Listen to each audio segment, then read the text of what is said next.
Hello बच्चों, this is Ajay Kumar Joshi and today we are going to discuss the first chapter of class 11th. The chapter name is Living World.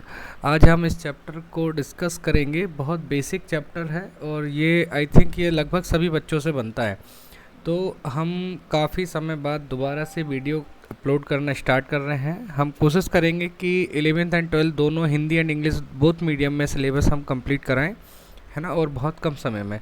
तो उम्मीद करते हैं. तो dear, ये starting के कुछ वीडियोस है. हो सकता है कि हमें वीडियो एडिटिंग करने में या सीखने में कुछ समय लग जाए या कुछ कमी हो वीडियोस में, तो आप हमें कमेंट करके भी बता सकते हैं. तो स्टार्ट करने से पहले मैं आपको समझा दूं, ये जो चैप्टर है ये क्लास 11 का फर्स्ट चैप्टर है ना, जो हम स्टार्ट कर रहे हैं. तो चलो अब हम समझते हैं the living world. Living world बहुत सिंपल सा और फर्स्ट चैप्टर है. इस चैप्टर में हमें लिविंग्स के बारे में स्टडी करना होता है कि क्या होते हैं लिविंग्स, इनके क्या क्या कैरेक्टरिस्टिक्स होते हैं. तो फर्स्ट में हम स्टडी करेंगे इंट्रोडक्शन. इंट्रोडक्शन मतलब होता है इस चैप्टर के बारे में थोड़ा सा सीखेंगे आप. तो life is a precious gift of nature. Life can be explain by it's way of working. जो जीवन है नेचर के द्वारा, प्रकृति के द्वारा दिया गया एक बहुत प्रीसियस मतलब अनमोल गिफ्ट है ना. लाइफ को हम इसके काम और वर्किंग के माध्यम से एक्सप्लेन करेंगे. This universe has living and non living entities. यह जो यूनिवर्स है, यह जो ब्रह्मांड है, इसमें जीवित और अजीवित, लिविंग एंड नॉन लिविंग दोनों प्रकार की एंटिटीज़ पाई जाती हैं. थर्ड पॉइंट बोलता है virus are connecting link between the living and non living. तीसरा पॉइंट क्या है, जो वायरस होते हैं, वायरस यह कनेक्टिंग लिंक है किस किस के, लिविंग और नॉन लिविंग के बीच के.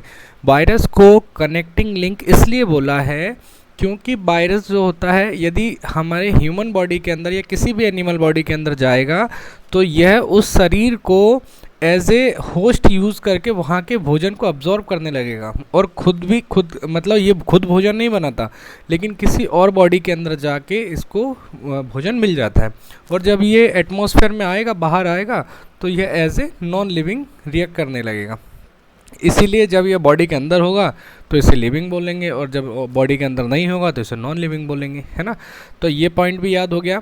नेक्स्ट पॉइंट बोलता है the nature around us is full of living and non living objects. Now it is very essential to know the difference between the living and non living. तो वो ये बोल रहा है यह जो नेचर है हमारे आसपास, लिविंग और नॉन लिविंग, जीवित और अजीवित दोनों प्रकार की बहुत सारी ऑब्जेक्ट्स या वस्तुएं पाई जाती हैं, है ना. यह हमारे लिए बहुत ज़रूरी है जानना कि लिविंग और नॉन लिविंग के बीच में क्या क्या डिफरेंस होते हैं. चलिए नेक्स्ट पॉइंट बोलेगा कि living organism are self replicating. ये इंपॉर्टेंट है. यदि कोई लिविंग है तो वह खुद से अपनी कॉपी बनाएगा, रेप्लिकेट करेगा, प्रतिलिपि बनाएगा. Evolving and self regulating system capable of responding to the external stimuli. वो ये बोल रहा है यदि कोई लिविंग है तो वह एक्सटर्नल स्टिमुलाई को वह क्या करेगा, रिस्पॉन्ड करेगा. मतलब एक्सटर्नल स्टिमुलाई का मतलब होता है जैसे वायरस है ना, वो क्या करेगा, ग्रोथ करेगा. जैसे कोई बैक्टीरिया है वो भी ग्रोथ करेगा. यदि अनफेवरेबल कंडीशन है तो वो और रैपिड ग्रोथ करेगा, है ना. स्टिमुलाई का मतलब है कि स्टिमुलाई का मतलब यही नहीं है कि कोई फिजिकली टच करे अराउंड. वो क्या बोल रहा है कि नेचर से भी यदि उसे फेवरेबल और अनफेवरेबल कंडीशन यदि फील हो रही है तो वो उसमें भी क्या करेगा, रिएक्ट करेगा, है ना. चलो नेक्स्ट पॉइंट समझो. The objects by themselves exhibiting birth, death, life span, consistence, growth, metabolism are known as living being. वो ये बोल रहा है ऐसे ऑर्गेनिज्म जिनके अंदर ये सब चीज़ें पाई जाती हैं, जो जीवित होते हैं, जन्म लेते हैं, मर जाते हैं, जिनका कुछ जीवन होता है, जिनमें कंसिस्टेंस होती है ना. देखो कंसिस्टेंस अलग होती है और सेल्फ कंसिस्टेंस अलग होती है ना. तो समझना, जिनमें कंसिस्टेंस होती है, जिनमें वृद्धि होती है, ग्रोथ होती है, और जिनके अंदर मेटाबॉलिज्म होता है, वो सभी लिविंग की कैटेगरी में आते हैं. ठीक है, इंट्रोडक्शन में आपने समझ लिया इतना. अब पढ़ेंगे व्हाट इज़ लिविंग. यदि कोई लिविंग है तो लिविंग क्या है, मतलब कैसा है वो लिविंग. तो समझो, living organisms show some unique and distinctive characteristics which help us in the recognizing and differentiating them from the other non-living things. वो ये बोल रहा है यदि कोई लिविंग है तो उसके अंदर कुछ ऐसे कैरेक्टर्स पाए जाते हैं जो जिसके बिहाफ पर आप बहुत इजीली लिविंग और नॉन लिविंग थिंग्स में बहुत अच्छे से डिफरेंस कर सकते हो. ठीक है, चलो आगे समझेंगे.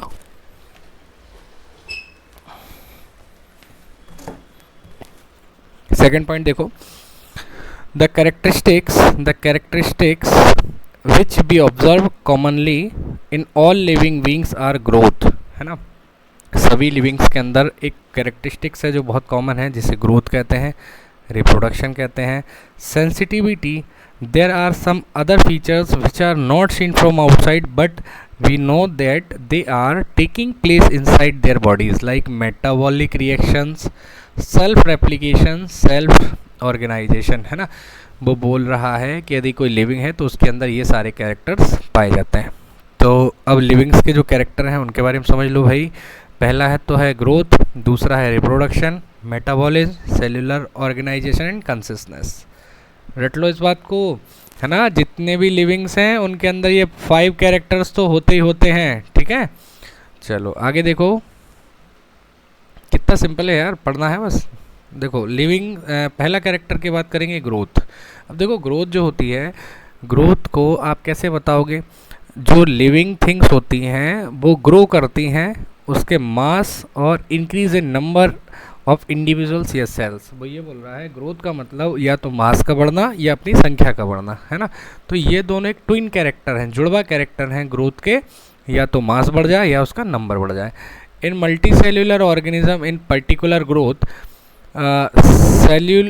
अकर बाय द सेल डिवीजन और increase in the number of the cell. वो बोल रहा है मल्टी सेलुलर ऑर्गेनिज्म जो होता है उसमें सेल्स के नंबर बढ़ जाते हैं, है ना, या वो सेल डिवाइड कर लेती है तो हम उसे ग्रोथ कहने लगते हैं। नेक्स्ट पॉइंट बोल रहा है growth occurs continuously through out life in the plants, है ना।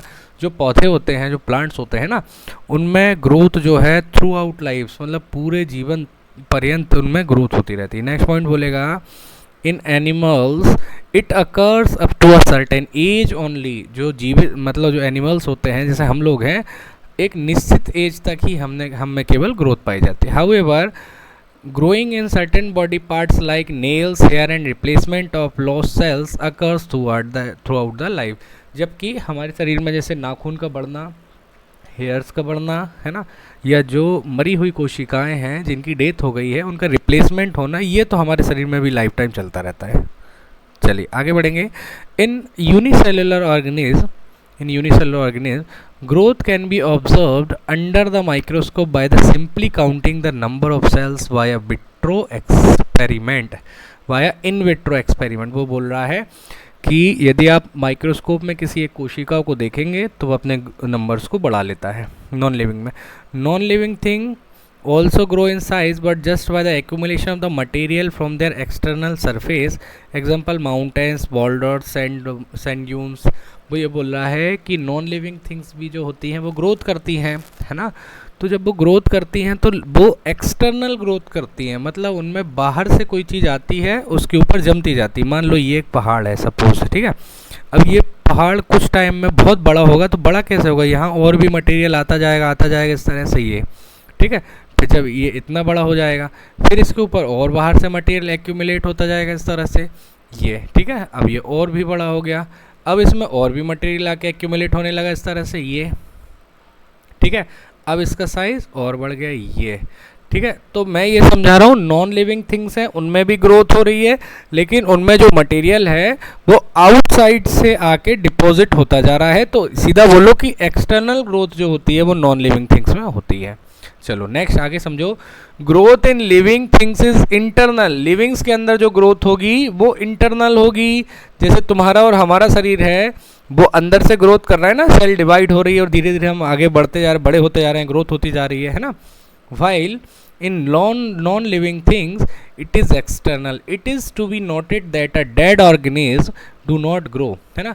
ये ऑब्जर्व या ऐसा नोट करना चाहिए इस बात को कि जो डेड ऑर्गेनिज्म होते हैं उनमें अंदर से ग्रोथ नहीं होती, ठीक है। देखो growth can not be taken as the defining property of the living organism through it takes place in all living organism and is absent in the dead organism, ठीक है। तुम्हें ये बात याद रखना है, ग्रोथ को केवल आप डिफाइनिंग प्रॉपर्टी नहीं बोल सकते लिविंग सी, क्योंकि ये लिविंग के साथ साथ नॉन लिविंग थिंग्स में भी होती है, ठीक है, जैसे माउंटेन्स वगैरह में। नेक्स्ट आगे समझो। Growth is a characteristics of all organism सभी ऑर्गेनिज्म का ग्रोथ जो है एक कैरेक्टरिस्टिक है। नेक्स्ट बात करोगे रिप्रोडक्शन। रिप्रोडक्शन को आप डिफाइनिंग प्रॉपर्टी बिल्कुल बोल सकते हो, क्योंकि यह है केवल लिविंग्स में होता है, ठीक है। रिप्रोडक्शन का मतलब समझो पहले तो क्या होता है भाई। Reproduction is the characteristics of the living organism is the process of producing offspring possessing feature similar to those of the parents, है ना। वो बोल रहा है ये एक पेरेंट्स हैं, इनके द्वारा नए ऑफस्प्रिंग बनते हैं और इनमें भी अपने पेरेंट्स के समान कैरेक्टर होते हैं, उसे हम रिप्रोडक्शन कहते हैं। अपने ही समान जीवों को उत्पन्न करना ही रिप्रोडक्शन कहलाता है। In multicellular organism the mode of reproduction is generally sexual. Multicellular में रिप्रोडक्शन का जो मोड है वो सेक्सुअल है। नेक्स्ट पॉइंट है living organism also reproduce by asexual means, है ना। लिविंग ऑर्गेनिज्म आसेक्सुअल रिप्रोडक्शन भी करते हैं। अब क्या है ये तो आप आगे वाले चैप्टर में समझेंगे। कुछ इंपॉर्टेंट एग्जांपल्स हैं। Fungi spread and multiply fast by the producing millions of asexual spores. Some fungi, the filamentous algae and the protonema of moss multiply the fragmentation, है ना। fragmentation is the type of asexual reproduction. Fungi जो होती है, fungi में इस तरह से एक फ्रूटिंग बॉडीज होती है। इस फ्रूटिंग बॉडीज में बहुत सारे ऐसे ऐसे स्पोर बनते हैं, फिर ये आप बाद में फट जाता है और ये स्पोर जो है ज़मीन पर ऐसे ऐसे आके ये स्प्रेड हो जाते हैं, ठीक है। चलो आगे नेक्स्ट पॉइंट समझोगे। In yeast the and hydra budding occurs to produce new organism, है ना।